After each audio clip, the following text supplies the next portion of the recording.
everyone, welcome back to my channel. So I'm Suzy and I provide contents about work from home, self-development, and productivity. So if you like those kind of topics, please don't forget to subscribe and hit the bell button down below. So for our topic today, I'm going to discuss with you on how to make your clients work with you long term.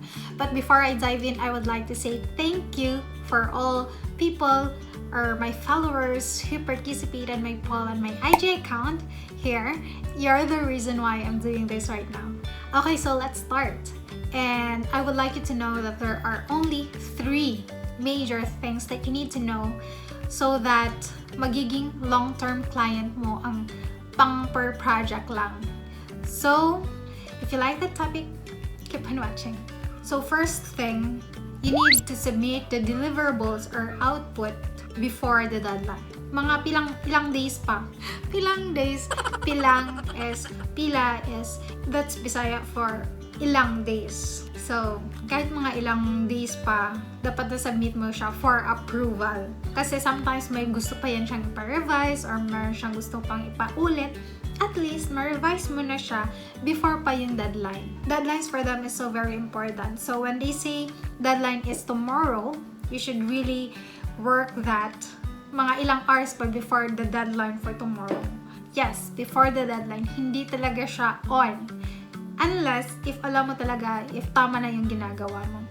Before, I said before, kasi especially hindi ka sure kung tama na yung ginawa mo or no need revision na ba. Yung before kasi, it will give you time to revise the work. If ayaw niya, ma-revise mo pa siya before the deadline talaga. So that's the point. So the next important thing to them is the communication. So it's very important to always update them and always update them whatever the progress is, whatever the milestone is. If you're facing a roadblocks, if you're having challenges on the task, please let them know before the deadline. It's very important for them, not very transparent ka and very honest ka sa work mo. Always ask this question to them. Are we on the same page? Am I doing the right thing? Or am I on the right track? And you provide samples that you have done already.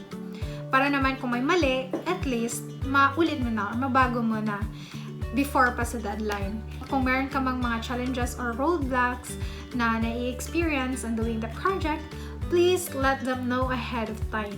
Para naman may matulong pa sila or may masuggest or may ma-advise pa sila. Yan kasi parang yan yung bloodline. Trust and communication are the bloodlines of working from home. Pag always ka kasi nagko-communicate, always ka nag-update, and yung mag-chat siya, tapos ma-replyan mo siya agad, and mas okay yun sa kanila.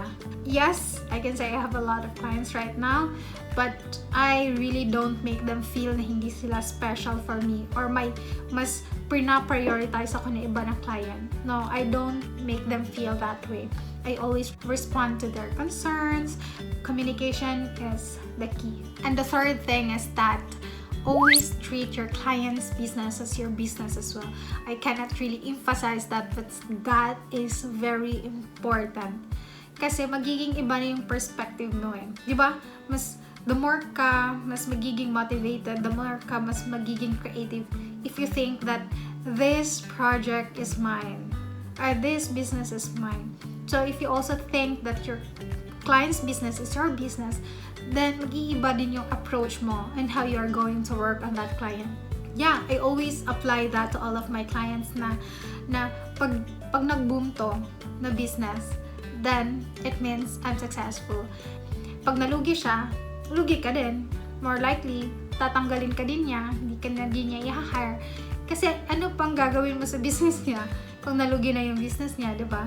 Hindi ka na niya mapapasahudan. So, yeah, that's the logic. And I have a bonus tip for you guys. May mga task ako na for project lang talaga. Yung after ng ko gawin to, wala na. End na yung contract. My tip is that always send a grateful message to that client. Like, I'm so grateful to work with you, and say that if you need something else or if you need help, I'm just a message away. So that will really go a long way. I promise. I always do that for my per project clients. And from time to time, they're always coming back to me and asking me to do a simple project or do a very quick project lang for them. But it's still money, diba? That's one thing I always do for my long-term clients and for my per-project clients lang. And also, sometimes I bring up communication with them that it's not related to work. And like for example, we are having a family get-together and nag-message siya na may mga kailangan and concern siya. And I will just get back to that client and say, hey, can I message you later tonight because we are having a quick bonding with my family right now, and I will attach a lot of pictures in it. And yeah, that's also one thing or one way to make a good relationship with your clients na you're just very transparent na hindi ka pwede ngayon kasi na may get together kayo with your family and babalikan mo lang siya later tonight or tomorrow. Yung mga ganun, just always be honest and always consider sa mga concern ng mga clients mo.